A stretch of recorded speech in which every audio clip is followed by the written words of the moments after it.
پیرانی پیر حضرت شیخ عبد القادر جیلانی نور اللہ مرقدہ کی وفات کے وقت تمام اولاد کو بٹھایا اور ان سے کہا کہ بس دو باتیں یاد رکھو، توحید کے عقیدے کی حفاظت کرو اور اتباع سنت کرو، بدعت سے بچو، دونوں جہانوں کی سعادت تمہیں خود ملے گی۔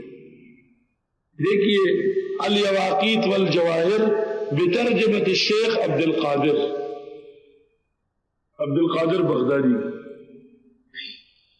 حضرت کی اپنی کتاب فتوح الغیب بھی ہے، غنیہ بھی منسوب ہے، سر الغیب بھی ہے، دیوان فارسی بھی ہے، دیوان عربی بھی ہے، فوائد الشرع بھی ہے،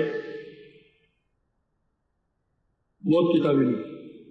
شیخ عبد القادر جیلانی ان علماء میں سے ہیں جن کی نظیر و مثال دنیا میں نہیں۔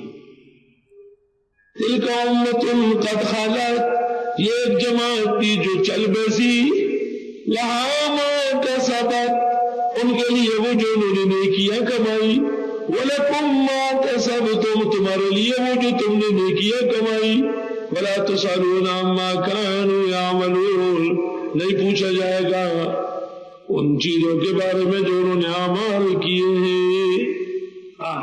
یہ نہیں کہ پدر من سلطان بود، میرا باپ بہت بڑا آدمی تھا، باپ تو بڑا تھا، تو کیا ہے؟ وہ تو آبا تھے تمہارے، بتاؤ تم کیا ہو؟ وہ تو آبا تھے تمہارے، بتاؤ تم کیا ہو؟ باپ کا علم نہ بیٹے کو اگر ازبر ہو، پھر پسر قابل میراث پدر کیوں کرو؟ حضرت الاستاذ مولانا یوسف بنوری رحمۃ اللہ علیہ جب بزرگان دین کا تذکرہ کر کے اخیر میں فرماتے تھے واللہ کان فکان تلک امت قد خلت۔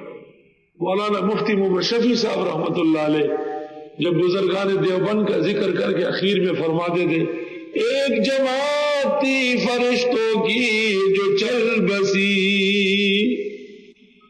خدای سشوی اغا کل خلق، پا دنیا او پا دین خرس بینزلی خلق، او اس خندام دی خلق سرنشی، او جڑوی میں اغا تلے خلق۔